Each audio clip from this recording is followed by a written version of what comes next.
అందరికీ నమస్కారం. Welcome to it's TV. ప్రస్తుతం మనతో పాటు ఉన్నారు ముక్కామల పీఠాధిపతి శ్రీ శ్రీ శ్రీధర్ స్వామీజీ గారు. గురువుగారితో మాట్లాడి ద్వాదశ రాసుల వారికి కూడా శ్రీ పరాభవనామ సంవత్సరంలో ఆర్థిక పరంగా, ఆరోగ్య పరంగా అసలు అన్ని రంగాల వారికి ఏ విధంగా ఉండబోతుంది? ఎటువంటి జాగ్రత్తలు తీసుకోవాలి? పరిహారాలేంటి? ఏ దేవత ఆరాధన చేస్తే బాగుంటుంది? ఇవన్నీ కూడా గురుగారితో మాట్లాడి తెలుసుకుందాం. నమస్కారం గురుగారు. శ్రీమాత్రే నమః. మిథున రాశి వారికి శ్రీ పరాభవనామ సంవత్సరంలో ఏ విధంగా ఉండబోతుంది గురుగారు? తప్పకుండానమ్మా.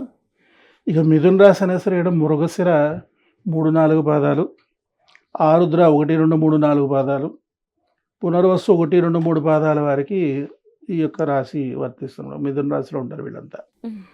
అయితే వీళ్ళకంటే ఆదాయం చూస్తే 8, వ్యయం చూస్తే 11, హ్మ్. రాజపూజ్యం 1, అవమానం 7 సూచిస్తోంది. అయితే గోచార దోషాలను బట్టి సంవత్సర ఫలం కనుక తీసుకున్నట్లయితే అన్ని రంగాల వారికి కూడా చాలా బాగుంది. వీళ్ళంతా కూడా ఘన విజయాలు సాధిస్తారు, హ్మ్. ప్రజాదరణ పొందుతారు, ఆకర్షణ పెరుగుతుంది, ఒకరి మధ్య ఒకరికి సఖ్యత ఉంటుంది.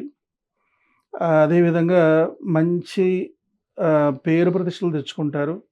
హ్మ్. అదేవిధంగా అనుకున్న దానికంటే వైభవాన్ని తెచ్చుకోగలుగుతారు. రుణ బాధలన్నీ కూడా తీరిపోతాయి. హుహు. అదేవిధంగా ధనం కూడా నిల్వ చేస్తారు. కొత్త పనులు కూడా ప్రారంభించగలుగుతారు. హ్మ్. అన్ని విధాలుగాను కూడా హాయిగా ప్రశాంతంగా ఉండేటువంటి రాశి అంటే మనం ఈ మిథున రాశి చెప్పుకోవచ్చు. హ్మ్. అవునమ్మా. మిథున రాశి వారికి చాలా కలిసొచ్చే కలిసి సంవత్సరం వచ్చే ఇది. సంవత్సరము హ్మ్. ఏ రంగం వారికైనా చాలా బాగుంటుంది. గురుగారు ఎవరైనా కొత్తగా ఒక బిజినెస్ స్టార్ట్ చేయాలి అనుకుంటే ఇప్పుడు ప్రారంభించుకోవచ్చు, ఇన్వెస్ట్‌మెంట్స్ కూడా చేసుకోవచ్చు. చేసుకోవచ్చు, చేసుకోవచ్చు. ఓకే. హ్మ్. అంచేత బాగుంటుంది. అయితే ఏంటంటే ఒక్కటి దృష్టిలో పెట్టుకోండి ఏంటంటే అమ్మా, యూనివర్సల్‌గా బాలేదు. హ్మ్. రాశిపరంగా బాగుంది. హ్మ్. యూనివర్సల్‌గా బాలేదు గనక మరీ అంత స్పీడ్‌గా వెళ్ళిపోకుండా కొంచెం. కొంచెం ప్రశాంతంగా వెళ్ళడం మంచిది. ఎవరైనా సరే తల్లి దృష్టిలో పెట్టుకోవాల్సింది ఏంటంటే, హ్మ్. వ్యాపారం చేయాలని అనుకునేటప్పుడు హ్మ్. ఏ వ్యాపారం చేయాలని అనుకుంటామో హ్మ్. ఆ వ్యాపార సంస్థలో ముందు పని చేయాలి. హ్మ్. పని చేసి ఒక 6 నెలలు, ఒక సంవత్సరం పాటు అనుభవాన్ని గడించి హ్మ్. అప్పుడు నూతనంగా వ్యాపారం ప్రారంభించటం అనేది అన్ని విధాలుగాను కూడా శ్రేయోదాయకం. హ్మ్. ఇక్కడ ఏం చేస్తున్నారంటే నేరుగా వ్యాపారం పెట్టేస్తున్నారు అనుభవం లేకుండా. హ్మ్. 6 నెలలు తిరగకుండా దివాళా తీసేస్తున్నారు. అవును. ఆ విధంగా చేయకూడదమ్మా. హ్మ్. ఎందుకంటే ఒకటి ప్రధానమైనటువంటి విషయం ఏంటంటే, ఒక రూపాయిని ఖర్చు పెట్టడం చాలా సులభం. హ్మ్. ఒక సంపాదించడం. పైసా సంపాదించడం చాలా కష్టం. అవును ఒక్క గురుగారు. నయా పైసా సంపాదించడం చాలా కష్టం. రైట్. రైట్. అంచేత ఏంటంటే డబ్బు ఎప్పుడు కూడా వృధా అయిపోవడానికి మనం ప్రయత్నం చేయకూడదు. హ్మ్. అంచేత ఏదైనా సరే ముందు కాస్తంత అనుభవం సంపాదించిన తరువాత మనం నిర్ణయం తీసుకోవడం అనేది చాలా మంచిది. హ్మ్. ఏ వ్యాపారం అయినా సరే ముందు మనం హ్మ్. అందులో పని చేయాలి. హ్మ్. పని చేసి అప్పుడు అనుభవాన్ని గడించి హ్మ్. అప్పుడు మనం నూతనంగా వ్యాపారం ప్రారంభించాలి. అప్పుడు సక్సెస్ అయిపోతాం. అవును. అందులో లోపాలోపాలు మనకు అర్థమైపోతాయి. హ్మ్. కింద స్థాయి ప్రధానం. అవును గురుగారు. చాలామంది ఏమనుకుంటే పెద్ద స్థాయి అనుకుంటారు. హ్మ్.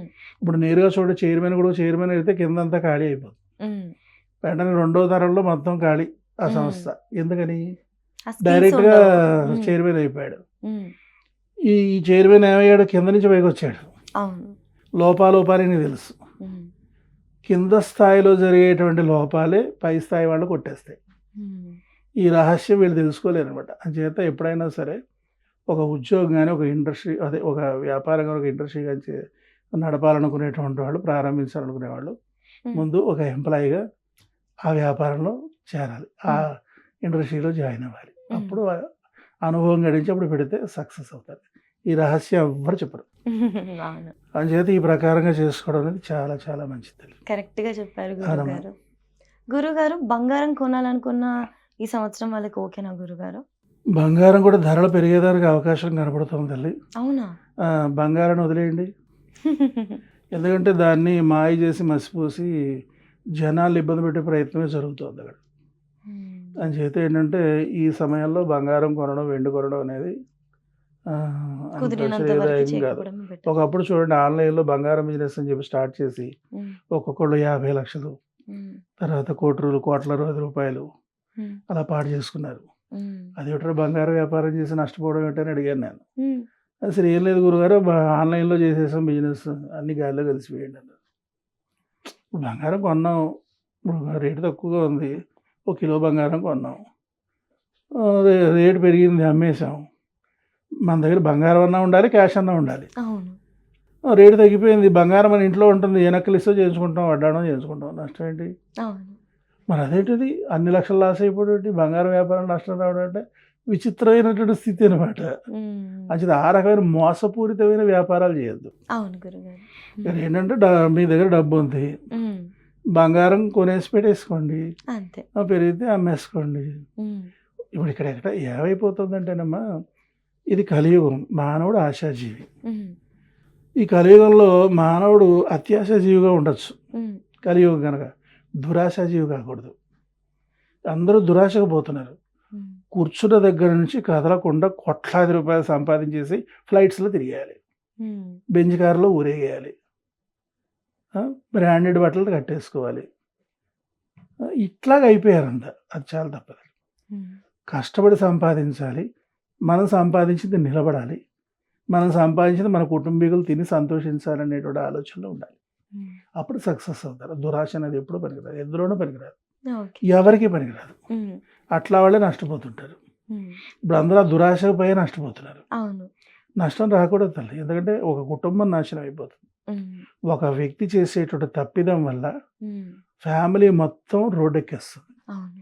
ఇది ఈ పిల్లకాయలు గమనించట్ల. హ్మ్. హ్మ్. వాడేదో సంపాదించడు వాళ్ళ నేను సంపాదించేసేయాలి. హ్మ్. ఇప్పుడు ఒక ఇండస్ట్రీ నంబర్ 1 ఇండస్ట్రియలిస్ట్ నేషనల్ లెవెల్‌కి, ఇంటర్నేషనల్ లెవెల్‌కి వెళ్ళిపోతే హ్మ్. వాడు ఎంత కష్టపడితే, ఎన్ని తరాలు కష్టపడితే వాడు ఆ స్థాయికి వెళ్ళాడని ఆలోచించడం మానేసి హ్మ్. వాడంట ప ప ప పూర్వం పేపర్‌లో ఏసుకునేవాడట.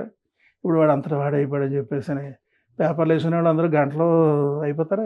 వాళ్ళు ఇంత కష్టపడి ఉంటే ఆ ఎంత స్థాయికి కష్టపడి ఉంటారు? ఎదుగుంటారు. ఆ సమయం వాళ్ళకి ఎంత అనుకూలించి ఉంటుంది? హ్మ్. ఎంతమంది సపోర్ట్ తీసుకొని ఉంటారు? హ్మ్. ఎంతమంది ఎంప్లాయీస్ కృషి చేసి ఉంటారు? అవును. ప్రజలు ఎంత ఆదరించి ఉంటారు? హ్మ్. ప్రజలు ఎంత మంచి పేరు తెచ్చుకొని ఉంటారు? అవునవును. అంతే. కష్టపడకుండా ఏది రాదు. హ్మ్. ఇది యూత్ తెలుసుకుంటే బాగుపడతారు. బావుంటుంది. గురుగారు ఆరోగ్యపరంగా గురుగారు? ఆరోగ్యం కూడా బాగుందమ్మా. ఈ రాశి వాళ్ళకి ఇబ్బంది లేదు. హ్మ్. అన్ని విధాలుగాను కూడా బాగుంటుంది. ఏమి ఇబ్బంది లేదు. ఉద్యోగస్తులకు, ఉద్యోగస్తులు విద్యార్థులకు కూడా వీళ్ళకి బాగుందమ్మా. హ్మ్. ప్రమోషన్స్‌తో కూడుకున్నటువంటి బదిలీలుంటాయి. అవును. ట్రాన్స్‌ఫర్స్ ఉంటాయి. హ్మ్. తర్వాత అలాగే మంచి గుర్తింపు సాధిస్తారు. హ్మ్. తర్వాత అలాగే వీళ్ళకి అన్ని విధాలుగాను కూడా ఆనందదాయకంగా ఉంటుంది. హ్మ్. స్ట్రెస్ ఉండదు ఉద్యోగాల్లో. నైస్. నైస్. అది బాగుంది. ఈ విద్యార్థులు కూడా అలాగే ఏంటంటే అనుకున్న రీతిలో మార్కులు సాధించగలుగుతారు. హ్మ్. విదేశాలకు వెళ్లి చదువుకోవాలనుకునేటువంటి వాళ్ళు కూడా ఈ సమయం మంచిది వెళ్ళొచ్చు. ఓకే గురుగారు. ఇక తర్వాత ప్లేస్‌మెంట్స్‌లో కూడా వీళ్ళకి ర్యాంక్స్ అవి బాగా వస్తాయి. హ్మ్. నూతన ఉద్యోగాలు కూడా వీళ్ళు పొందడానికి మంచి అవకాశం ఉంటుంది. హ్మ్. వ్యవసాయదారులు కూడా లాభసాటిగా ఉంది. వీళ్ళ రుణాలు కూడా తీర్చగలుగుతారు. హ్మ్. మొత్తం రుణం తీర్చుకోగలుగుతారు. మంచి ఓకే. సమయంగా ఈ సమయం మనం చెప్పుకోవచ్చు వీళ్ళకి. హ్మ్. వివాహాలకు ప్రయత్నించే వాళ్ళకి కూడా వివాహాలు కూడా అనుకూలత చాలా ఉంది. బాగుందమ్మా. హుహు. వివాహాలకు కూడా ఏమీ ఆలోచించాల్సిన పని లేదు. హ్మ్. మంచి సంబంధాలొస్తాయి. హ్మ్. ఒకటి ఇక్కడ సంబంధాల విషయంలో దృష్టిలో పెట్టుకోవాల్సింది ఏంటంటేనమ్మా, హ్మ్. చాలా లోతుకు వెళ్ళిపోతున్నారు. చాలా తప్పమ్మా. హ్మ్. ఇప్పుడు జాతకం తీసుకున్నామనుకోండి, హ్మ్. ఏ జాతకం తీసుకున్నప్పటికి కూడా శుభాశుభ మిశ్రమ ఫలితాలే ఉంటాయి. హ్మ్. అంతే తప్పించి అన్ని గ్రహాలు ఊచిపట్టేసి ఉండవు. హ్మ్. అన్ని జాతకాలు అంబానీ జాతకాలు అయ్యుండవు. అవును. అంచేత ఇక్కడ ఏమవుతుందంటే కొన్ని కొన్ని లోపాలనేవి ఉంటాయి. రోగాలు లేకుండా శరీరం ఉండదు. దోషాలు లేకుండా జాతకం ఉండదు. హ్మ్. వీళ్ళిద్దరికీ తారాబలం, చంద్రబలం సరిపోయాయా లేదా? హ్మ్. మార్కులు ఎన్నొచ్చాయి? మార్కులు సరిపోయాయా లేదా? జంతువు సరిపోయాయా లేదా? లేకపోతే గనుక నాడులవి సరిపోయాయా లేదా? హ్మ్. ఇవి చూసుకొని కుటుంబాలు బాగున్నాయా లేదా? సంప్రదాయాలు బాగున్నాయా లేదా? హ్మ్. తర్వాత అబ్బాయి గుణగణాలేమిటి? హ్మ్. అబ్బాయి చదువేమిటి? ఆస్తిపాస్తులు ఇవి ఎట్లా ఉన్నాయి? హ్మ్.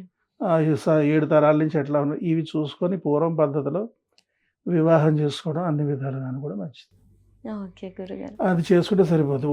లోతుగా వెళ్ళిపోయి ఆ గ్రహం వంకరగా చూస్తది, ఈ గ్రహం పడుకొని చూస్తది, ఈ గ్రహం వంగుని చూస్తది, ఈ గ్రహం పాకుకుంటూ చూస్తది. అది బాలేదు, ఇది బాలేదు, ఇది బాలేదని చెప్పేసని అర్ధషష్టి పూర్తి పెళ్ళిళ్ళకి ఉపయోగం ఉందమ్మా. అవును. ఇప్పుడంతా పెళ్ళిళ్ళుగా జరుగుతది. అర్ధ షష్టి పూర్తులు జరుగుతున్నాయి. షష్టి పూర్తి 60 ఇప్పుడు పెళ్లి అర్ధ షష్టి పూర్తి అంటే 30కి పెళ్లి. అవునవును. ఎంత దౌర్భాగ్యం తల్లి. హ్మ్.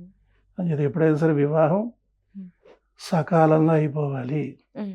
ఆడపిల్లకి 18 సంవత్సరం వచ్చిన దగ్గర నుంచి తల్లిదండ్రులు కంగారు పడాలి. హ్మ్. 21 సంవత్సరంలో పెళ్లి చేసేయాలి. హ్మ్. మగపిల్లాడికి 21 సంవత్సరం వచ్చిన దగ్గర నుంచి తల్లిదండ్రులు కంగారు పడాలి. హ్మ్. 25 సంవత్సరం లోపు మగపిల్లాడు పెళ్లి అయిపోవాలి. హ్మ్. 30 సంవత్సరం వచ్చేసరికి పిల్లలు పుట్టేయాలి. హ్మ్. అప్పుడే వాడు చక్కగా జీవితాన్ని ప్రశాంతంగా గడపగలుగుతాడు. శేష జీవితం వీడికి ప్రశాంతంగా ఉంటుంది. హ్మ్. ఈ విషయాన్ని ప్రతి ఒక్కరూ దృష్టిలో పెట్టుకోవాల్సిందే తల్లి. ఏదో ఈ జాతకాల పేరు చెప్పి అనవసరంగా నాశనం చేసుకుంటున్నారు. ఓకే గురు. అంచేత ఆ విధంగా చేసుకోకూడదు.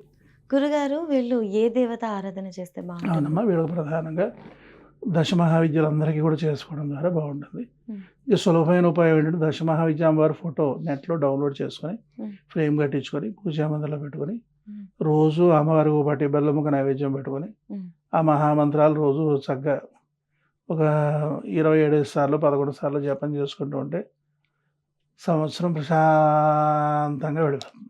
హ్మ్. అవునమ్మా. ధన్యవాదాలు. శ్రీమాత్రే నమః.